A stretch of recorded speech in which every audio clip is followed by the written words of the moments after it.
Success Mantra, V shape future. Hello everyone, welcome you all in today's the Hindu news analysis. तो आज का the Hindu आपने पढ़ा होगा तो उसमें कुछ खास पढ़ने लायक है नहीं, है ना। मतलब जीके के पर्सपेक्टिव से अगर देखा जाए तो उतना कुछ नहीं है, बट रीडिंग के पर्सपेक्टिव से देखा जाए तो टू बी ऑनेस्ट बहुत है। इवन द हिंदू की बात कर लो, इंडियन एक्सप्रेस की बात कर लो, तो वो आपको सुबह में मिल ही गया होगा कि कौन सा टॉपिक पढ़ना है ना।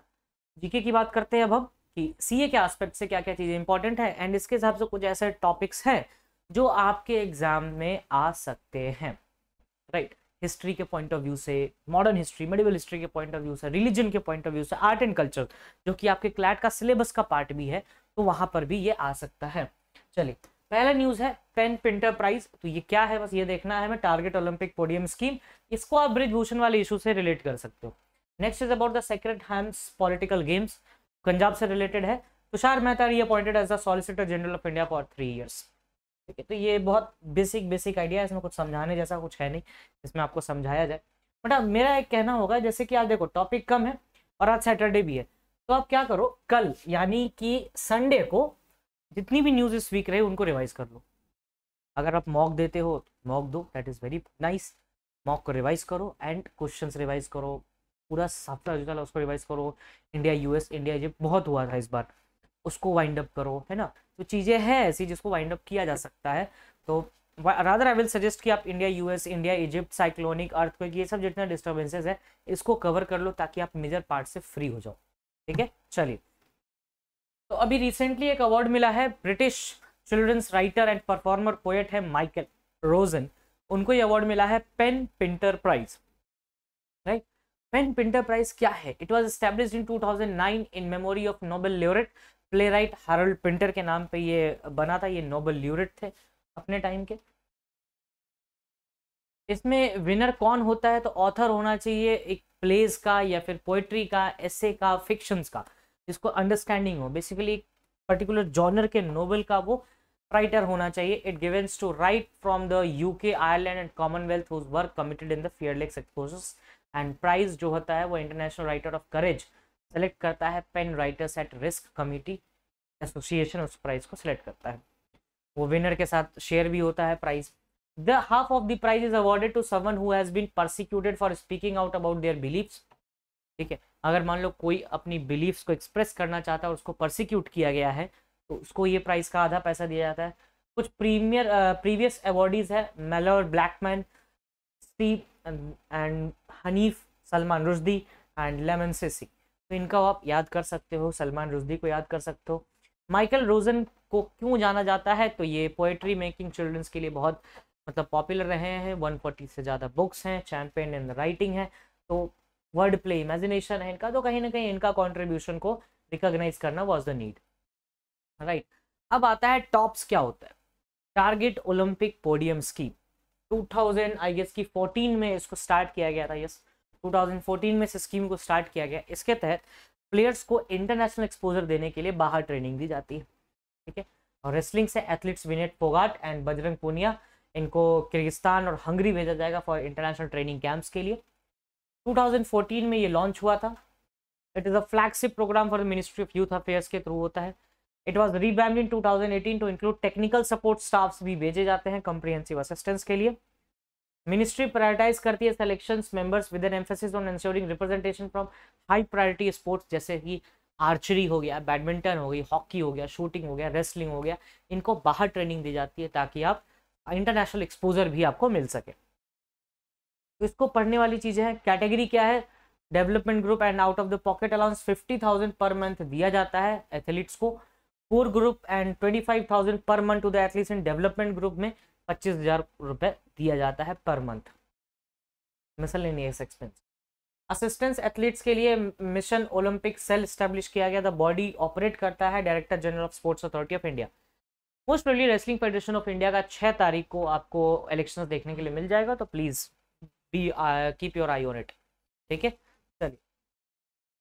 Next is about the sacred hymns political games. देखो रिसेंटली हुआ क्या कि भगवंत मान सबकी सरकार, जो आपकी सरकार है पंजाब में, उन्होंने गुरुद्वारा एक्ट जो है 1925 का, उसको अमेंडमेंट करने की बात की। तो gurdwaras are govern by this act, तो गुरुद्वारा एक्ट 1925। इसमें उन्होंने कहा कि हम एक पर्टिकुलर सेक्शन को अमेंड करेंगे 125A बेसिकली, और अमेंड करेंगे 125 को, 125A ऐड करेंगे। 125A में इन्होंने कहा कि जितनी भी गुरुबानी का टेलीकास्ट होता है, गुरुबानी की जो जो पाठ की जाती है, जो जाप किया जाता है, उसको फ्री ऑफ कॉस्ट टेलीकास्ट करेंगे हर एक सोशल मीडिया माय बैड, जितने भी टेलीविजन प्रोग्राम है उस पर हम फ्री ऑफ कॉस्ट टेलीकास्ट करेंगे। किसी भी तरह का रेवेन्यू जनरेशन का काम हम इस पे नहीं करेंगे, ठीक है। अब प्रॉब्लम ये हुई कि इस पे दो अलग अलग तरह से बातें उठनी शुरू हुई कि साहब आप ये क्यों कर रहे हो, पॉलिटिसाइज, ये पॉलिटिकल स्टंट है, पॉलिटिक्स और रिलीजन का मिक्सचर कर रहे हो। अच्छा, उन्होंने ऐसा इसलिए और किया क्योंकि एक पर्टिकुलर पॉलिटिकल पार्टी के हेड, दैट इज बादल साहब के यहाँ का, उनको उनके यहाँ का ज़्यादा कुछ उस पर इन्फ्लुएंस है, मेजर स्टेक होल्डर से आगे हम बात करेंगे। तो इस चीज़ के ऊपर उंगलियां उठाई गई कि भाई ऐसा क्यों हो रहा है, आप पॉलिटिसाइज कर रहे हो इस पर्टिकुलर इशू को। कुछ लोगों ने सराहना भी की कि भाई नहीं ये सही है बिल्कुल, ठीक है, आप इसको फ्री ऑफ कॉस्ट करना चाहिए। लेकिन देखना ये भी जाना चाहिए, एक एंगल ये भी हो सकता है कि उससे जो पैसा आता है आप उसे ट्रस्ट में लगाते हो, एजुकेशन में लगाते हो, हॉस्पिटल्स में लगाते हो, लंगर में लगता है, तो बहुत एक मल्टीपल सोर्स से आप उधर काम कर सकते थे, बट ये कहीं ना कहीं पॉलिटिसाइज है। हाउएवर भगवंत मान साहब का ये कहना है कि नहीं ये बिल्कुल सही है, क्योंकि हम ये चाहते हैं कि इस चीज़ पर ज़्यादा से ज़्यादा लोगों को पहुँचे और किसी एक फैमिली का इस पर हक ना हो। इसमें जाने से पहले 5 तखत देखेंगे सिख में। 5 तखत है। सबसे पहला है अकाल तखत Sahib, founded by Guru Gobind Singh. Takht Shri Keshgarh Sahib, it is a place where Khalsa Panth जहाँ पे ओरिजिनेट हुआ था। Takht Shri Damdama Sahib, it is a place where the complete version of Guru Granth Sahib was written by गुरु गोविंद सिंह, दमदमा साहिब में। तखत Shri Hazur Sahib, it is the place where Guru Gobind Singh last breathed. It is located at the bank of river Godavari in sanctified city of name in Maharashtra. Takhat Sri Patna Sahib, it is situated on the banks of river of Ganga. Patna Bihar में situated है तखत Shri Patna Sahib, and they are the very beautiful places. You should visit at least once. ठीक है। इन्होंने 125A को amend करने की बात की। शिरोमणि गुरुद्वारा प्रबंधक कमेटी है जो सब कुछ को रेगुलेट करती है, तो इसको हम देखेंगे। एंड बाकी सारी चीजें आप समझ चुके हो। इसमें जो मीडिया ग्रुप है जिसको इन्होंने दे रखा है currently, it is Zee next Media Private Limited. इनका ये कहना है कि शिरोमणि अकाली दल के लीडर सुखबीर सिंह बादल इसमें मेजर स्टेक रखते हैं, और कहीं ना कहीं ये पूरे एक फैमिली के ऊपर जा रहा है कि फैमिली ही कंट्रोल कर रही है। तो इस पे अलग अलग ये देख रहे हो पर्टिकुलर फैमिली, तो एक अलग अलग व्यूज आ रहे हैं। तो ये सब बातें याद रखना, G next media, Sukhbir Singh Badal, and try reading all about the Sikh gurus, जो 10 सिख गुरुज है उनके बारे में एक बार पढ़ना। शिरोमणि गुरुद्वारा प्रबंधक कमेटी क्या है? हेडक्वार्टर इसका अमृतसर में है।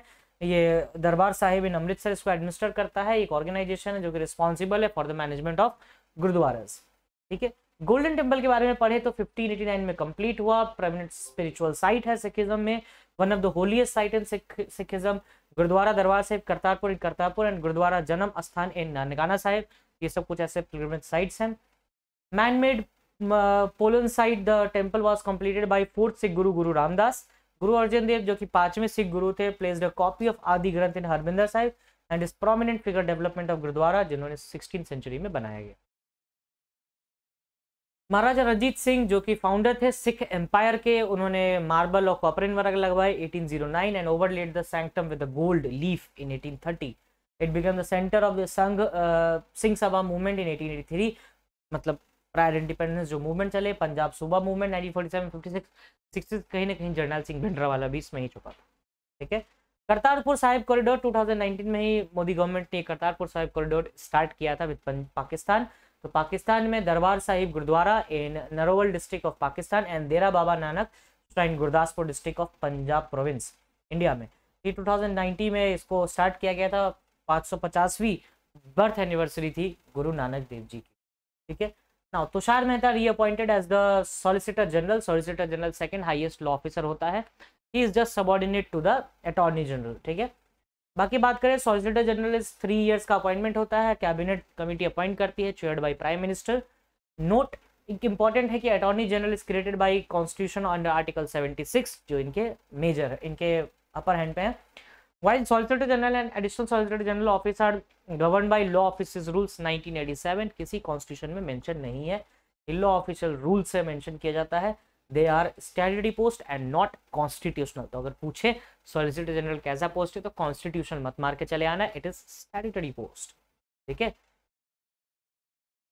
बाकी आपको तुषार मेहता के बारे में अगर थोड़ा सा पढ़ना हो तो you can just read about it, but it is of no need. Governor's move is dangerous unconstitutional. देखो अभी हुआ क्या है, सेंथिल बालाजी को एन रवि साहब ने कल क्या किया था, उन्होंने डिस्क्वालीफाई कर दिया हाउस से, कहा कि नहीं नहीं आप no longer a minister, Senthil Balaji after the ED raid. तो गवर्नर के पावर जो हैं वो 164 में यहाँ पे बताए गए हैं और 200 वाला आप पार्ट पढ़ सकते हो। तो इस 164 के हिसाब से गवर्नर जो है वो वर्क करता है aid and advice of council, लेकिन इन्होंने काउंसिल का एडवाइस ही नहीं लिया। ठीक है, तो ये चीज थोड़ा सा देखने लायक है, इस पर्टिकुलर आर्टिकल को पढ़ना, इसमें मेन ये दोनों बातें करी जाएंगी। आप इसमें दो जजमेंट भी देखोगे, एक तो उसमें निबाम राबिया है जो कि एक लैंडमार्क जजमेंट है रिगार्डिंग दिस। क्वेश्चंस पे आते हैं, which of the following Nalbana bird sanctuary, Debrigarh, ये कल के ही न्यूज़पेपर में आया था। Where is the India's largest telecom, युगमार्ट is in Pune, outskirts of Pune. Basically current prime minister of Greece, ये कल ही पढ़ा है हमने, Mitsotakis. After the revision of open market, इसका answer 3000। and so these were the questions and topics. If you have any doubt, you can mention in the comment section. You have completely one day and I'll recommend you कि कोई भी topic को Sunday तक please mention कर लेना ताकि इस Monday को हम उसको कर सकें। Thank you, that's all from my side.